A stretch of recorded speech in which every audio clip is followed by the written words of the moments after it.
Hello everyone, how are you all? I hope you all are utilizing these Corona days in enhancing your knowledge and upgrading your skills. Even if you have not started yet, then here we are to help you achieve your goals. I welcome you all to our YouTube channel Scholarlies. If you are looking forward to clearing CTET, KVS, DSSB और any other TET, but आपको समझ नहीं आ रहा कि इतना सारा syllabus इतने कम time में कैसे होगा, कहाँ से शुरुआत करनी चाहिए, क्या क्या पढ़ना चाहिए, तो आइए हम आपकी इस मुश्किल को आसान बनाते हैं। जुड़िए हमारे साथ और हम आपकी मदद करेंगे विभिन्न टीचर भर्ती परीक्षाओं में अधिक से अधिक अंक प्राप्त करने में। तो आइए आज हम पढ़ते हैं चाइल्ड डेवलपमेंट एंड पेडागोजी का सबसे ही इंटरेस्टिंग और बहुत इंपॉर्टेंट टॉपिक जिसका नाम है ग्रोथ एंड डेवलपमेंट। अगर आपने पहले कोई एग्जाम दिए हैं तो आपको पता ही होगा कि हर एग्जाम में एक या दो क्वेश्चन तो इस टॉपिक से आते ही आते हैं, जिसकी सीटेट में पेपर 1 में भी 2 मार्क्स का इससे कंपलसरी आता ही आता है और सीटेट पेपर 2 में भी 2 मार्क्स का इस टॉपिक से आता है। तो आइए शुरुआत करते हैं हम। ग्रोथ क्या है? देखिए, जब भी हम किसी भी चीज को फिजिकली ऑब्जर्व कर सकते हैं कि उसमें कोई भी चेंज आया है, उसका साइज इंक्रीज हुआ है, उसका वेट इंक्रीज हुआ है, तो उसे हम ग्रोथ बोलते हैं। Growth mainly refers to the physical development in a human. Physical development इसलिए क्योंकि हम उसे फिजिकली ऑब्जर्व कर सकते हैं। Now growth refers to an increase in size of the body parts due to multiplication of cells and increase in intracellular substance.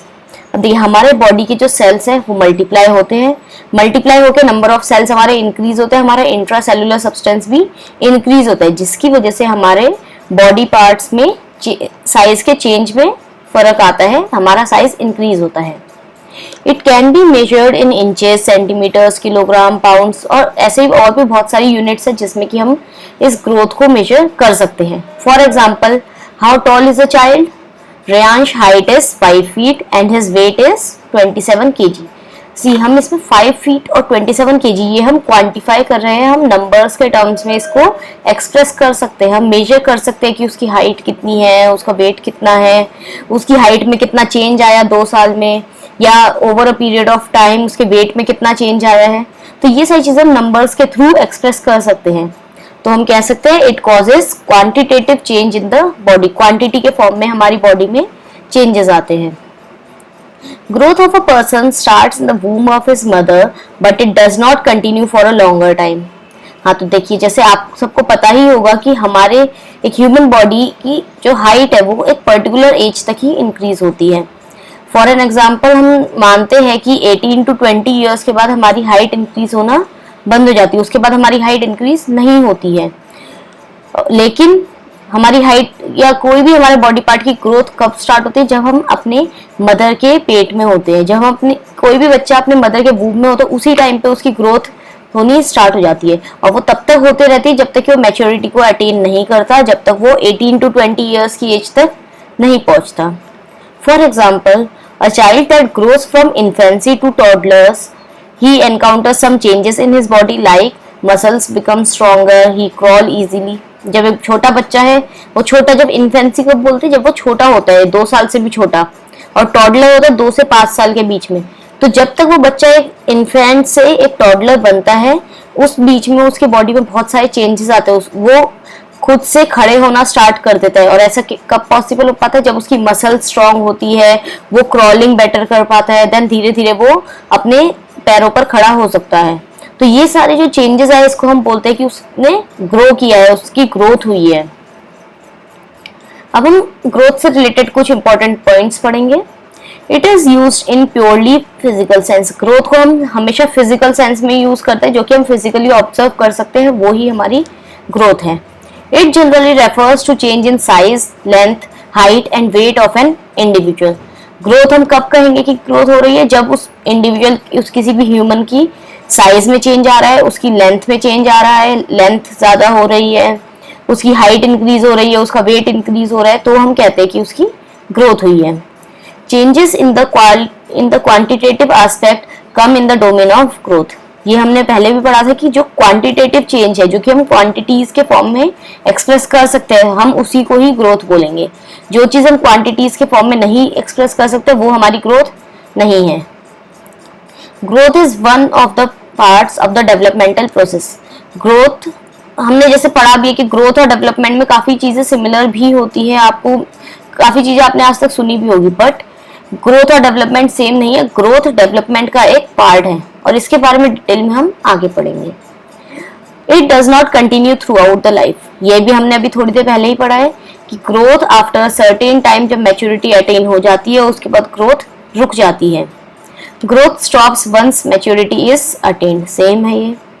The changes produced by growth on the subject of measurement, जो भी changes होंगे growth की वजह से उसको हम major कर सकते हैं, वो हमेशा मेजरेबल होंगे। उसको आप चाहे उसकी किलोमीटर के फॉर्म में मेजर करो, मीटर के फॉर्म में मेजर करो, आप किलोग्राम के फॉर्म में करो, या बहुत जिस भी यूनिट में आप मेजर करो, बट वो मेजर हो सकता है। ग्रोथ मे और मे नॉट ब्रिंग डेवलपमेंट। हाँ जी, अब देखिए ग्रोथ और डेवलपमेंट सेम तो है नहीं, ये हमें पता है। अब ग्रोथ हो रही है, ग्रोथ की वजह से डेवलपमेंट होगी कि नहीं, ये हम हमेशा जरूरी नहीं है कि ऐसा हो। A child may grow in terms of weight, बच्चे का वेट इंक्रीज हो सकता है by becoming fat, but this growth may not bring any functional improvement और द क्वालिटेटिव चेंज और डेवलपमेंट। अब कोई भी बच्चे का अगर वो बहुत ज्यादा खाना खाता है या कुछ भी उसके हेरिडिटी रीजन से जिसकी वजह से उसकी जो है बॉडी वेट इंक्रीज हो रहा है कंटिन्यूअसली, बट इस बॉडी वेट के इंक्रीज होने से उसके डेवलपमेंटल प्रोसेस में कोई पॉजिटिव चेंज नहीं आ रहा है, तो क्योंकि कुछ क्वांटिफाई हम कर नहीं सकते कि उससे कोई फायदा हो रहा है कि उसके ग्रोथ उसके वेट इंक्रीज होने से उसकी बॉडी को कोई फायदा नहीं हो रहा है। सो दैट्स वाई वो सिर्फ एक ग्रोथ तक ही लिमिटेड है, वो डेवलपमेंट नहीं है। तो ग्रोथ की वजह से डेवलपमेंट होना ना होना ये जरूरी नहीं है, डेवलपमेंट हो भी सकती है, डेवलपमेंट नहीं भी हो सकती है। अब हम पढ़ते हैं कि डेवलपमेंट क्या है। Now development refers to the overall changes in a human body. जो ग्रोथ थी वो सिर्फ फिजिकल सेंस में थी, बट यहाँ पे हम सिर्फ फिजिकल की बात नहीं करेंगे, मेंटल, स्पिरिचुअल और भी सारे एस्पेक्ट्स को हम ध्यान में रखेंगे। अभी तक था कि हम अगर फिजिकली इंक्रीज हो रहा है दैट मीन्स कि उसकी ग्रोथ हो रही है, बट कई बार होता है कि हमारी बॉडी में फिजिकल कोई चेंज नहीं आ रहे, बट फिर भी हम डेवलप होते रहते हैं। जैसे हमारा मेंटली हम डेवलप जब होते हैं, मेंटल लेवल जब हमारा इंक्रीज होता है। It is both qualitative and quantitative. इसमें जब हम डेवलपमेंट की बात करेंगे तो हम क्वालिटी की बात करेंगे और क्वांटिटी की बात करेंगे। क्वांटिटी मीन्स हम उसको नंबर के टर्म्स में मेजर कर सकते हैं कि नहीं, और क्वालिटी मीन्स कितना बेटर फंक्शनिंग स्टार्ट हुई है हमारी। Now development refers to the physiological maturation. Physiological maturation क्यों? क्योंकि हमारा माइंड बेटर वे में वर्क करना शुरू करता है। It is a progressive increase in skills and capacity to function. हम मेंटली बहुत बेटर वे में फंक्शन करना स्टार्ट करते हैं। It causes qualitative change in child's functioning. जब हमारा मेंटल प्रोसेस बेटर होगा तो हम जो भी काम कर रहे हैं वो फंक्शनिंग हमारी और ज्यादा स्मूथ होगी और ज्यादा बेटर होगी, तो इसको हम क्वालिटेटिव चेंज बोलते हैं, जब कोई क्वालिटी के फॉर्म में कोई बेटरमेंट आती है। Development is an ongoing process. Growth थी जो कि आफ्टर मैच्योरिटी स्टॉप हो जाती थी, बट डेवलपमेंट है जो कि एक ऑनगोइंग प्रोसेस है, थ्रू आउट द लाइफ ये चलते रहता है। टिल द टाइम हम पैदा होते हैं या हम अपने मदर के वूम में होते हैं, उस टाइम से लेके टिल द टाइम हम अलाइव है, तब तक ये एक ऑनगोइंग प्रोसेस है, चलता रहेगा, डेवलपमेंट चलती रहेगी। It includes growth, maturation and learning.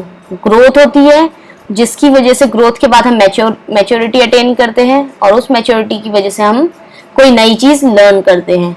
तो तीन चीजें हमने अभी पहले पढ़ा था कि growth is a part of development, but apart from growth के साथ साथ मैच्योरेशन और लर्निंग ये भी बहुत इंपॉर्टेंट एस्पेक्ट्स हैं।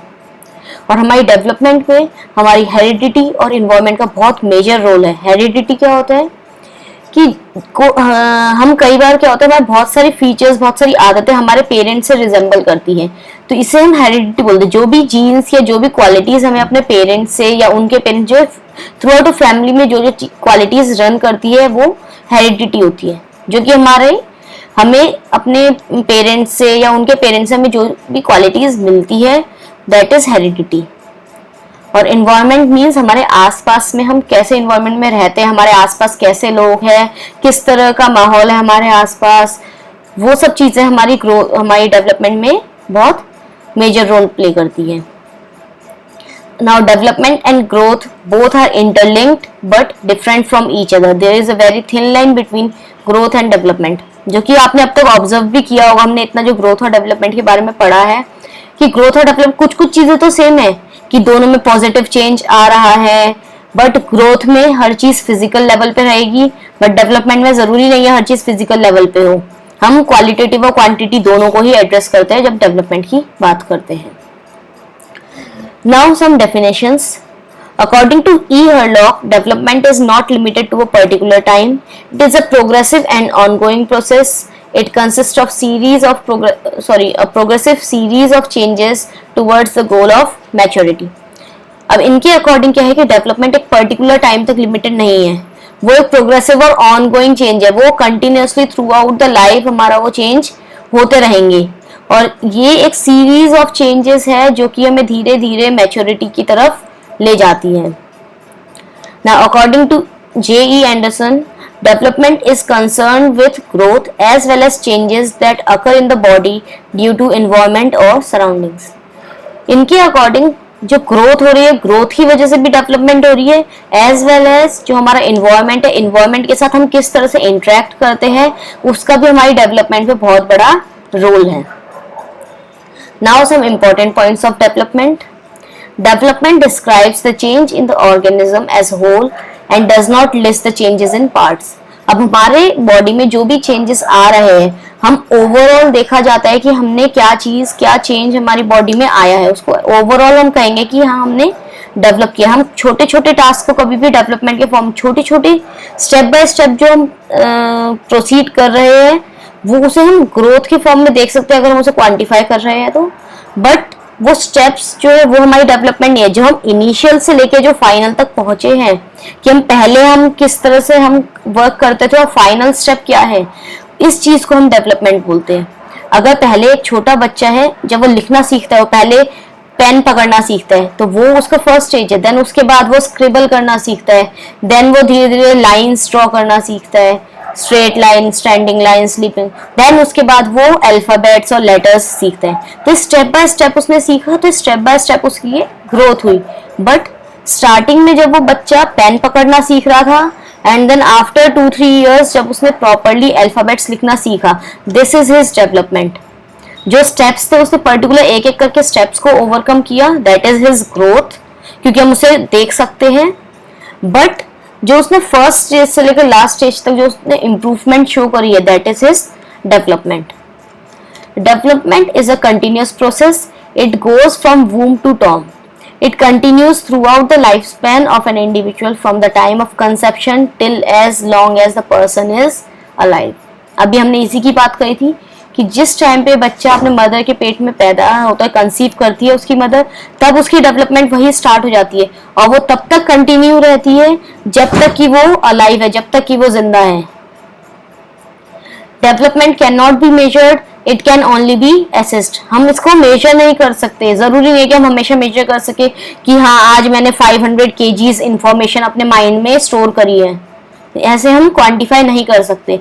बट हम एक छोटे से टेस्ट के थ्रू उसको असेस कर सकते हैं कि हाँ हमने उस इंफॉर्मेशन को ढंग से रिसीव किया है या नहीं. Now development is a stage of dependence to autonomy. जैसे एक छोटा बच्चा होता है वो हर एक चीज के लिए डिपेंडेंट होता है, बट धीरे धीरे वो जब ऑटोनॉमी, जब हर काम वो खुद करने लगता है, दैट मीन्स उसने एक ऑटोनॉमी वाली स्टेज को अटेन कर लिया है. तो ये डेवलपमेंट हम कह सकते हैं कि जब कोई एक बच्चा पहले डिपेंडेंट था बट धीरे धीरे वो उस काम को करने में ऑटोनॉमसली वो कर सकता है, वो खुद सेल्फ बिना किसी की हेल्प से वो काम कर सकता है. That means he has developed. An infant is dependent on his parents but as he reaches the age of adolescence he becomes independent. So definitely उसने डेवलप किया है. Development implies overall changes in shape, form or structure resulting in the improved working or functioning or behavior. It indicates the change in quality or character. जब overall हम change की बात करते हैं जिसकी वजह से हमारी वर्किंग, हमारी फंक्शनिंग, हमारे थिंकिंग में चेंज आता है और इस चेंज को हम क्वालिटेटिवली एक्सप्रेस कर सकते हैं कि हाँ ये चेंज एक क्वालिटी वाइज में चेंज आया है. कि पहले हम कोई काम था जिसको कि हम बहुत टाइम लगा के बहुत स्लोली करते थे, बट विद टाइम हमने उस चीज में मास्टरी अचीव करी और हम उस काम को बहुत स्पीड अप कर सकते हैं, बहुत बेटर वे में कर सकते हैं. So that means we have developed. Development is also possible without growth. जो हमने पहले बात कही थी, जब हम ग्रोथ की बात कर रहे थे कि जरूरी नहीं है कि ग्रोथ की वजह से डेवलपमेंट हो, तो सेम वही चीज यहाँ पे भी बात हुई है कि जरूरी नहीं है कि डेवलपमेंट ग्रोथ की वजह से हो रही है. डेवलपमेंट सिर्फ ग्रोथ पे डिपेंडेंट नहीं है, डेवलपमेंट हमारी लर्निंग पे डिपेंडेंट है, डेवलपमेंट हमारी मैच्योरेशन पे डिपेंडेंट है. ग्रोथ हो ना हो उससे हमारी डेवलपमेंट पे बहुत कंपल्सरीली नहीं है कि हमारी डेवलपमेंट पे असर पड़ेगा उससे. As we can see in the case of some children that they do not gain in terms of height, weight or size, but they do experience functional improvement or development in physical, social, emotional or intellectual aspects. अब देखिए एक example लेते हैं. एक बच्चा है जो कि पहले एक रेस में पार्ट लेता है, बट उस रेस में वो हमेशा लास्ट या सेकंड लास्ट ऐसे लास्ट की पोजीशंस पर आता है, बट विथ प्रैक्टिस उसकी बॉडी में फिजिकली कोई चेंज नहीं आया, ना उसका वेट इंक्रीज हुआ है, ना उसका हाइट इंक्रीज हुआ है, ना उसके साइज में कोई चेंज आया है, बट विथ प्रैक्टिस अब उसने अपनी चीजों को और बेटर वे में एनहांस किया है और अब वो रेस में फर्स्ट आ रहा है. तो इसमें आप देख सकते हैं कि कोई भी उसकी फिजिकली कोई चेंजेस नहीं आए, बट उसने अपनी क्वालिटी वाइज अपनी चीजों को इम्प्रूव किया है. पहले जो वो लास्ट आता था अब वो फर्स्ट आने लग गए. तो इसमें कोई फिजिकली कोई चेंज नहीं आया है, बट उसकी डेवलपमेंट हुई है. अब हम देखते हैं कि डेवलपमेंट की भी ना बहुत सारी अलग अलग डायरेक्शंस बताई गई है कि किसी ने बोला है कि हेड टू टो होती है, किसी ने बोला है फ्रॉम इनसाइड टू आउटसाइड होती है. अब हम इनके बारे में थोड़ा डिटेल में पढ़ते हैं. ये शेफ्लोकॉर्डल डायरेक्शन, इसको हम बोलते हैं कि फ्रॉम हेड टू टो. जब हम कहते हैं कि डेवलपमेंट जब हमारी स्टार्ट होती है हमारे हेड से स्टार्ट होती है एंड देन हेड से मूव होके हमारे शोल्डर पर, देन अब हमारे लोअर बॉडी, देन हैंड्स की, फिंगर्स की, हमारे लेग्स की, हमारे पैरों की, फिंगर्स की. तो ये फ्रॉम हेड टू टो जो हमारी मूवमेंट रहती है. It means that development spreads over the body from head to foot. That is, individual begins to grow from head region downwards. It also means that child first gains control on his head, then he could catch hold objects, sit, crawl and later he could stand and walk. अब देखिए इसका simple सा example है. कोई भी बच्चा है वो सबसे पहले जब वो बच्चा पैदा होता है सबसे पहले वो अपने आर्म्स को मूव करना शुरू करता है. स्टार्टिंग में वो अपनी फिंगर्स को मूव नहीं करता है. आपने देखा भी होगा छोटा बच्चा फिंगर्स मूव नहीं कर पाता है, बहुत एक्टिवली नहीं करता है, बट सबसे पहले वो अपनी आर्म्स को मूव करता है. देन स्लोली वो अपने रिस्ट को मूव करना शुरू करता है. देन उसके बाद उसकी फिंगर्स की मूवमेंट स्टार्ट होती है. तो ये हमारी शेफ्लोकॉर्डल है जो कि फ्रॉम हेड टू टो, जिसमें हम बोलते हैं कि पहले हमारे हमारा टॉप हेड मूव होगा, हेड की डेवलपमेंट होगी, देन उसमें हमारे शोल्डर्स की डेवलपमेंट होगी, देन हमारे आर्म्स की होगी, देन फिंगर्स की होगी. सिमिलरली ऐसे ही हमारे लोअर बॉडी पार्ट्स की होगी, देन हमारे लेग्स की होगी, देन हमारे टोज की, फिंगर्स की होगी. तो ये हमारा हेड टू टो मूवमेंट चलती है. Now the second one is proximo distal direction. According to this हमारी जो भी डेवलपमेंट होगी हमारे बॉडी के सेंटर से स्टार्ट होगी towards the peripheries. Peripheries means जो आउटर पार्ट्स हैं. It means that development precedes from central part of the body towards the peripheries. In this sequence the spinal cord of the individual develops first, then outward development takes place.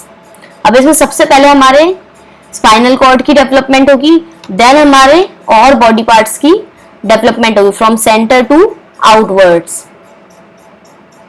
Now next is the aspects of growth and development. अब जो growth और development हो रही है इससे हमारे लिए क्या फायदा हो रहा है या हमारी बॉडी में क्या चेंज आ रहे हैं. अब सी फर्स्ट इज फिजिकल डेवलपमेंट. हम फिजिकली कैसे डेवलप होते हैं. Physical development includes gross motor skills and fine motor skills. हम जैसे जैसे हमारी डेवलपमेंट होती है हमारी फाइन मोटर स्किल्स इंप्रूव होती है.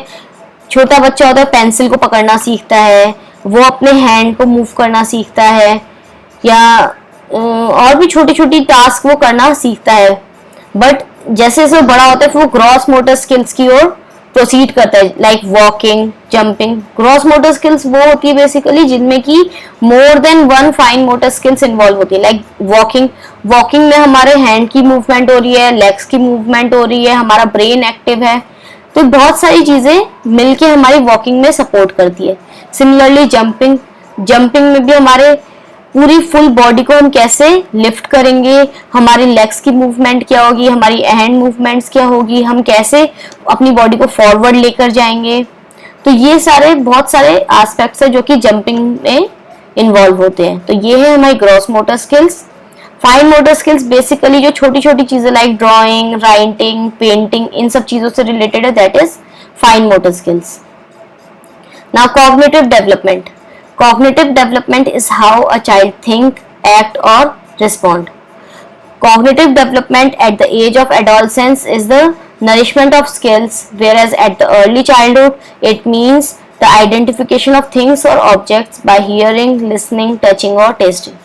Cognitive development क्या होती है? जो हमारा mind, cognition is mainly related to our mind. हमारा mind से रिलेटेड जो भी हमारे बॉडी में चेंजेस आएंगे, जैसे छोटा बच्चा होता है, जो अर्ली चाइल्डहुड की हम अगर बात करते हैं, छोटा बच्चा वो चीजों को सुन के पहचानता है या उनके बारे में, या चीजों को टच करता है, चीजों को टेस्ट करता है। जैसे छोटा बच्चा होता है वो अपने मदर और फादर की वॉइस में डिस्टिंग्विश कर सकता है कि कौन सी वॉइस किसकी है, या वो एक फैमिलियर वॉइस और एक अनफैमिलियर वॉइस में डिस्टिंग्विश कर सकता है। वो चीजों को टच करके फील करता है। आपने देखा होगा एक बच्चे के सामने अगर हम बहुत सारी चीजें, वो हर एक चीज को पहले टच करके देखेगा कि वो कैसा है, उस चीज को ऑब्जर्व करेगा वो, या फिर उसको खाने के लिए भी कोई चीज दी जाए तो टेस्ट करके उसके बारे में वो चीजें सीखता है। तो उसकी माइंड की डेवलपमेंट चीजों को, ये अपने 5 सेंसेस को यूज करके ही वो छोटा बच्चा डेवलप करता है। बट जैसे जैसे वो बड़ा होता है तो उसके अंदर बहुत सारे और भी चेंजेस आ सकते हैं। वो नई नई स्किल्स को एक्वायर करके डेवलप करता है। जैसे कि थोड़ा थोड़ा बड़ा होगा वो लिखना सीखेगा, थोड़ा बड़ा होगा वो साइकिलिंग करना सीखेगा, वो जंप करना सीखेगा, वो रनिंग करना सीखेगा, या वो गेम्स खेलना सीखेगा। तो इसमें बहुत सारे अलग अलग वो स्किल्स को यूज करेगा। Now social and emotional development. The seed of this development sown in the infancy. अब सोशली वो किस तरह से डेवलप होगा, ये सब डिपेंड करता है कि जब वो छोटा है वो किस तरह के एनवायरनमेंट में रहा है। They become social at a certain age and like to be in a group of friends and develop some social skills like sharing, cooperation and patience etc. तो जो कुछ भी वो सीखेगा अपने एनवायरनमेंट में ही सीखेगा। वो अपने आसपास जिस तरह के लोगों को देख रहा है, जिस तरह का बिहेवियर वो ऑब्जर्व कर रहा है, वो उन सारी चीजों को एक्वायर करता है सोशली और इमोशनली भी। Next is language. Language development हमेशा उसकी सराउंडिंग से ही होती है और स्टार्टिंग इसकी होती है जब वो अपनी फैमिली के साथ इंटरेक्ट करता है। लैंग्वेज डेवलपमेंट में उसकी फैमिली का बहुत बड़ा रोल है। It takes place when the child interact with their surroundings and learn other modes as well like writing, speaking, sign interaction. जब छोटा होता है तब वो अपने छोटे छोटे बैम्बलिंग के थ्रू जो है अपने मदर फादर से कन्वर्स करता है। फिर धीरे धीरे जब वो कंटिन्यूअसली अपने मदर फादर की वॉइसेस सुनता है, उन चीजों को वो रिटेन करता है, तो उसे कुछ वर्ड्स के मीनिंग समझ में आते हैं। धीरे धीरे वो अपनी अपनी लैंग्वेज को भी डेवलप कर लेता है। Moral development. Moral development is again something which is a child learns from a family, learns ethical values, ethical norms and the ability to judge what is right and what is wrong. ऐसे ही moral development भी उसकी family से ही start होती है। उसकी family या जो surroundings है वो उसको बचपन से ही मॉरली गाइड करना शुरू कर देते हैं कि क्या चीज सही है, क्या चीज गलत है, हमें सर्टेन इन्वायरमेंट में किस तरह से बिहेव करना चाहिए, कौन सा बिहेवियर एक्सेप्टेबल है, कौन सा बिहेवियर एक्सेप्टेबल नहीं है। ये सारी चीजें उसके पेरेंट्स ही उसे गाइड करते हैं। पेरेंट्स या जो भी उसके आसपास के इन्वायरमेंट में लोग होते हैं। जब छोटा होता है तो पेरेंट्स गाइड करते हैं, एंड जब वो स्कूल में जाता है तो उसके आसपास उसके टीचर्स है, फ्रेंड्स है, जो कि उसे मोटिवेट करते हैं और गाइड करते हैं। अब जो डेवलपमेंट है हमारी ह्यूमन बॉडी में, उसके भी अलग अलग स्टेजेस हैं। अगर हम एक ह्यूमन बॉडी की बात करें, एक बच्चे की बात करें, तो जब तक कि वो मैच्योरिटी अटेन करता है उस टाइम तक उसके बॉडी में हम जो भी चेंजेस आते हैं उसको हमने 4 स्टेजेस में डिवाइड किया है। फर्स्ट इज प्रीनेटल स्टेज, जबकि वो अपने मदर के वूम में होता है। देन इन्फेंसी, जबकि वो पैदा हुआ है तब से लेकर 2 साल तक की एज का। देन चाइल्डहुड 2 से 12 साल, जो कि स्कूल गोइंग एज होती है, या फिर जो प्राइमरी स्कूलिंग जब होती है, जबकि बच्चा शायद 5th-6th क्लास तक होता है, प्राइमरी स्कूलिंग तक। देन एडोलसेंस, जब वो सेकेंडरी लेवल में आता है, फ्रॉम 6th क्लास ऑनवर्ड्स, 6 से लेके 10th-12th क्लास तक की बात करेंगे हम ये। Now starting with the prenatal stage, it is the stage when a mother conceives the child and development starts from this stage.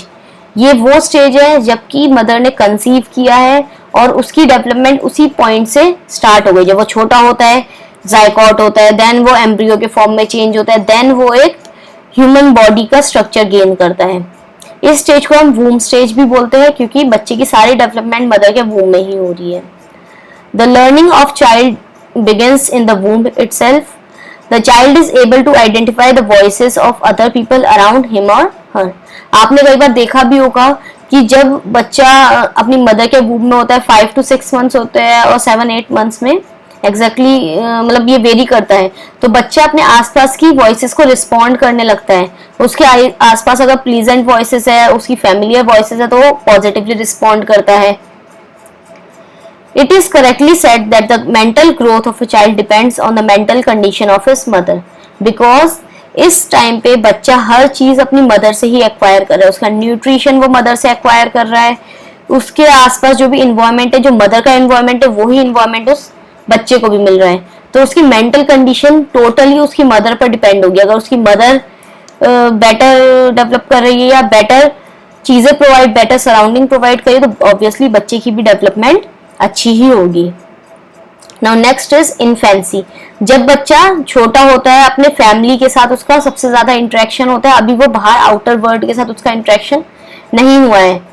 This stage is also known as sense based stage, क्योंकि इस time पे बच्चा हर चीज सीख रहा है अपने sense organs के थ्रू। उसके 5 सेंस ऑर्गन्स है, उन्हीं चीजों से वो चीजों को देख रहा है, चीजों को टच कर रहा है, चीजों को स्मेल कर रहा है, चीजों को टेस्ट कर रहा है, इन्हीं चीजों से वो चीजें लर्न कर रहा है।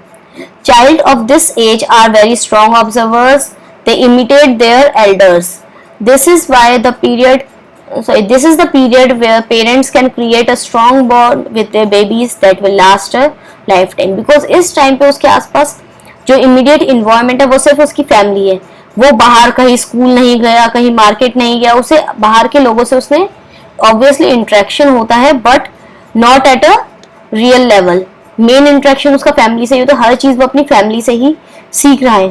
तो यही सबसे अच्छा टाइम है जबकि पेरेंट्स अपने बच्चों के साथ बहुत ही पॉजिटिव बॉन्ड क्रिएट करें, बच्चे के साथ ज्यादा से ज्यादा टाइम स्पेंड करें, ताकि बच्चा भी उनके साथ ज्यादा इजीली कंफर्टेबल हो जाए और अच्छी चीजें उनसे एक्वायर करे। At this stage parents are considered as the first teacher of their baby. They need to motivate, respect, support and encourage their child. Parents उनके फर्स्ट टीचर है और पेरेंट्स का ही काम है कि उन्हें पॉजिटिवली चीजें सिखाए, उन्हें चीजों की या ह्यूमन नेचर की या जो भी चीजें, उन चीजों की रिस्पेक्ट करे, और वो अलग अलग एक्टिविटीज के लिए या अलग अलग चीजों के लिए उसको एनकरेज करे। जैसे कि उसके सामने अगर अलग अलग टेस्ट उसके सामने प्रेजेंट करे, ताकि बच्चा अलग अलग टेस्ट को आइडेंटिफाई करना सीखे। अलग अलग टाइप के उसको टॉयज प्रोवाइड किए जाए, ताकि वो उन टॉयज के साथ अपना एंगेज रहे और चीजें सीखे, वो अपने आप के डेवलपमेंट में सपोर्ट करे। Next is childhood. ये वो स्टेज है जबकि बच्चा घर से थोड़ा बाहर निकलना शुरू होता है, वो अपने एक सोशल इन्वायरमेंट में, सोशल कल्चर में एंटर करता है। This stage is also known as troublesome age, as here he makes friends और enemies and get involved in fight with peer groups. Because इसको ट्रबलसम एज इसलिए भी बोला गया क्योंकि बच्चा जो है अभी मेंटली इतना मैच्योर नहीं है कि वो सही और गलत के बीच में डिस्टिंग्विश कर पाए। तो कई बार क्या होता है कि वो नए नए फ्रेंड्स बनाता है, कुछ फ्रेंड्स से उसकी लड़ाइयाँ हो जाती है, कभी वो अपने दोस्तों के साथ लड़ता है। तो ये सब चीजें बहुत ही कॉमन है बच्चों के लिए। At this stage child becomes conscious about his image in his own friend circle and tries to impress others और to make his own identity in the group. इस टाइम पे बच्चा लोगों से मिल रहा है, वो देख रहा है कि और लोग क्या क्या चीजें बहुत बेटर वे में करे। सिमिलरली वो अपनी भी स्किल्स को शो ऑफ करने की कोशिश करता है, अपने फ्रेंड्स को इम्प्रेस करने की कोशिश करता है, ताकि ज्यादा से ज्यादा लोग उसके फ्रेंड्स बन सके। आपने देखा भी होगा छोटे बच्चों को ना अगर पूछा जाए कि उसके बेस्ट फ्रेंड्स कौन है, वो कभी एक पे लिमिटेड नहीं रहते, उनके मल्टीपल फ्रेंड्स होते हैं। तो इस एज में बच्चे जो ज्यादा से ज्यादा फ्रेंड्स बनाने की कोशिश करता है। Parents and teacher both are suppose to be highly active and interactive with this stage of the children, क्योंकि इस टाइम पे अब उसने घर से बाहर स्टेप आउट करना सीखा है, और क्योंकि वो बाहर जा रहा है, वो किस तरह के इन्वायरमेंट में है, कहीं वो कोई गलत चीजें भी तो नहीं एक्वायर कर, तो इसलिए उनके पेरेंट्स को एज वेल एज टीचर्स को भी बहुत एक्टिव रहना पड़ेगा, क्योंकि बच्चा डिसाइड नहीं कर सकता है कि क्या चीज सही है क्या चीज गलत है, बट वो इन्वायरमेंट के साथ इंटरेक्ट कर रहा है, तो डेफिनेटली वो चांसेस है कि कुछ गलत चीजें भी सीखे, और इसीलिए पेरेंट्स को और टीचर्स को उसके साथ रेगुलरली इंटरेक्ट करना चाहिए। Now this stage is also divided further into two more stages. First is early childhood, जो कि ये बिल्कुल बेसिक, जब बच्चा किंडरगार्टन वाले प्री स्कूलिंग वाले एज में है। सेकेंड इज लेटर चाइल्डहुड, जबकि बच्चा प्राइमरी में एंटर कर, जब वो फर्स्ट और सेकेंड क्लास में, जब फर्स्ट क्लास में जब बच्चा एंटर करता है। अब दोनों स्टेजेस के बारे में अब हम डिटेल में पढ़ेंगे। Now early childhood, at this age the child starts interacting with his surroundings, friends and family. This stage is also known as play stage, as the child is physically active and loves to engage in the physical games.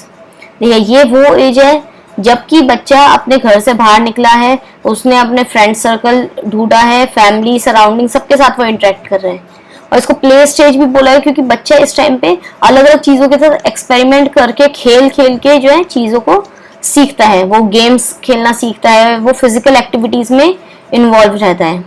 This stage plays an important role in the development of language. Children learn the different names of the object and can identify the objects with its name and develop the ability to say no. इस as में बच्चा अपनी language develop करना शुरू कर, क्योंकि अभी तक उसके लिए लैंग्वेज सिर्फ वही थी जो कि वो अपने फैमिली के साथ था, उसने अपनी फैमिली के साथ जो जो चीजें सीखी सिर्फ वही लैंग्वेज में लिमिटेड थी। बट अब जब वो एक आउटर वर्ल्ड में जाएगा, वहाँ वो अलग कल्चर के अलग एनवायरमेंट के लोगों से भी मिलेगा, तो तब उसकी लैंग्वेज एनहांस होगी, नई नई वोकेबुलरी उसकी ऐड होते रहेगी, वो चीजों के नाम सीखेगा, अलग अलग चीजों के अलग अलग नाम होते हैं, वो चीजें सीखेगा, वो अपनी खुद की एक सेंस ऑफ अचीवमेंट या सेंस ऑफ रिस्पॉन्सिबिलिटी भी उसके अंदर आएगी कि कब उसे किस चीज के लिए हाँ बोलना है, किस चीज के लिए ना बोलना है। This is also known as preschool age, as the child gets physically active and free to explore the world around him and the learning takes place. इसे प्री स्कूल एज भी बोला जाता है क्योंकि इस टाइम पे बच्चा play school में या प्री स्कूल में ही बच्चा रहता है, किंडरगार्टन को जिसको बेसिकली बोला जाता है। तो बच्चा अपने नियर बाय एनवायरनमेंट के साथ इंटरेक्ट करता है, वो नई नई चीजें जो है एक्सप्लोर करता है और उनसे वो सीखता है। Next is later childhood, this stage is also known as school age. ये जो हमने अभी पहले डिस्कस भी किया था कि इस टाइम पे बच्चा एक प्रॉपर स्कूलिंग में पहुंच जाता है, because at this stage child formally joins the school and interacts with his peers and teachers. His formal education takes place at this stage. अभी तक क्या था कि वो एनवायरनमेंट के साथ रिएक्ट करके, एनवायरनमेंट के साथ खेल खेल के सीख रहा था, बट अब उसकी फॉर्मल एजुकेशन स्टार्ट हो गई है, उसके पास टीचर्स है, मेंटर्स है जो कि उसको सही गलत में गाइड करेंगे, उसको आगे और नई नई चीजें सीखने में हेल्प करेंगे। At this stage child becomes social and forms his likeness और unlikeness towards his peers and joins gangs with the persons he like. इस टाइम पे बच्चा क्या है कि वो अपनी खुद की उसने आइडेंटिटी को बनाना शुरू कर दिया, उसकी अपनी लाइक्स और डिसलाइक्स स्टार्ट हो जाते हैं, उसको किस तरह के फ्रेंड्स के साथ रहना है, किस तरह के फ्रेंड्स उसे नहीं पसंद, किनसे दूर रहना चाहता है वो, उसको अपने कौन से फ्रेंड के साथ बैठना है क्लास में, लंच किसके साथ शेयर करना है, ये सारी चीजें इस एज में स्टार्ट हो जाती है। Eight this stage child understood the meaning of the words friends and enemy.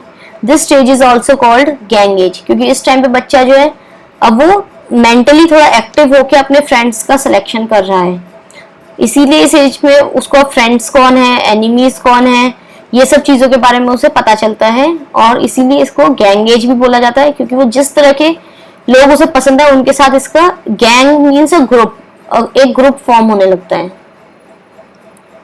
Now the next stage is adolescence. ये वो स्टेज है जब बच्चा सीनियर लेवल पे पहुंच गया, जब उसने प्राइमरी स्टेज ओवरकम कर लिया, वो 6th 7th 8th 9th 10th 12th ये सारी क्लासेस में है। This is the stage when the child actually wants to explore the world, he identifies his skills or his areas of interest and seeks perfection into it, and for that he goes for higher degrees। ये वो stage है जबकि एक बच्चा अपने outer world के साथ चीजें एक्सप्लोर करना शुरू करता है, उसको अपने बारे में सेल्फ लर्निंग उसकी काफी हो जाती है, उसे पता है कि वो किस चीज में बहुत अच्छा कर सकता है, कौन सी चीज उसकी पॉजिटिवली उसकी क्वालिटीज अचीवमेंट्स हो सकती है, कौन सी चीजों में वो बहुत अच्छा नहीं है जिसमें एवरेज है वो। तो अब बच्चा धीरे धीरे उन एरियाज में वर्कआउट करना शुरू करता है जिन एरियाज में उसे पता है कि वो बहुत अच्छा है, वो अपने इंटरेस्ट वाले एरियाज में वो वर्क करना शुरू करता है, परफेक्शन की ओर जाता है और बेटर वे में चीजों को सीखता है। Eight this stage child become serious with his relationships with parents and friends. Peer pressure is high at this level, so peer pressure to prove himself that he is a better person compared to others।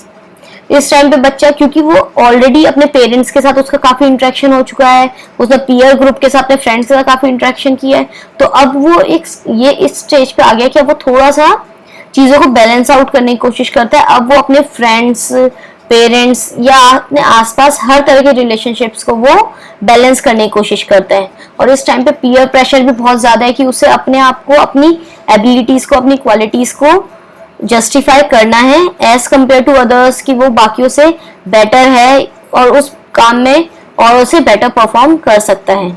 इस time पे बच्चे के mind में competition वाली चीज भी increase हो जाती है। जैसे पहले जो बच्चा था वो हर चीज प्ले के फॉर्म में करता था जब तक तो वो प्राइमरी, बट अब आके उसके माइंड में कंपटीशन इंक्रीज हो चुका है। Eight this stage child needs parental support more than ever, so parents need to build a positive environment and encouragement to participate in the positive curricular and extracurricular areas। इस time पे अब बच्चे को parents का भी support चाहिए, क्योंकि अब तक उसने आइडेंटिफाई कर लिया कि उसका इंटरेस्ट कहाँ है, अब वो उस इंटरेस्ट के एरिया में और बेटर वे में परफॉर्म करना चाहता है। सपोज किसी का इंटरेस्ट उसने डेवलप किया कि सिंगिंग, अब वो सिंगिंग में एनहांस करना चाहता है अपनी स्किल्स, तो उसके लिए कहीं से जो है ट्यूटर भी चाहिए होगा जो कि उसकी सिंगिंग को इम्प्रूव करने में हेल्प करे।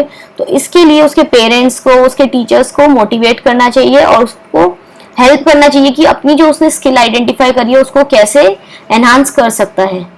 वो चाहे उसकी स्किल्स जरूरी नहीं है कि एक्स्ट्रा को करिकुलर ही हो, वो करिकुलर एक्टिविटी बहुत से बच्चे होते हैं जो कि मैथमेटिक्स में बहुत अच्छे हैं, कुछ बच्चे जिनकी इंग्लिश बहुत बेटर है, या किसी का साइंटिफिक माइंड बहुत बेटर चल रहा है, तो इसी एरियाज में वो और बेटर परफॉर्म करे तो उसके लिए पेरेंट्स का और बाकी सभी का भी बहुत मेजर रोल होता है और उन्हें सपोर्ट भी करना चाहिए।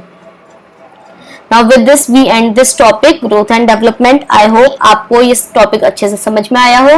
अगर आपको ये टॉपिक अच्छा लगा, आपको ये वीडियो भी अच्छी लगी, तो प्लीज हमारे इस वीडियो को लाइक कीजिए, शेयर कीजिए और हमारे चैनल को सब्सक्राइब कीजिए। Thank you.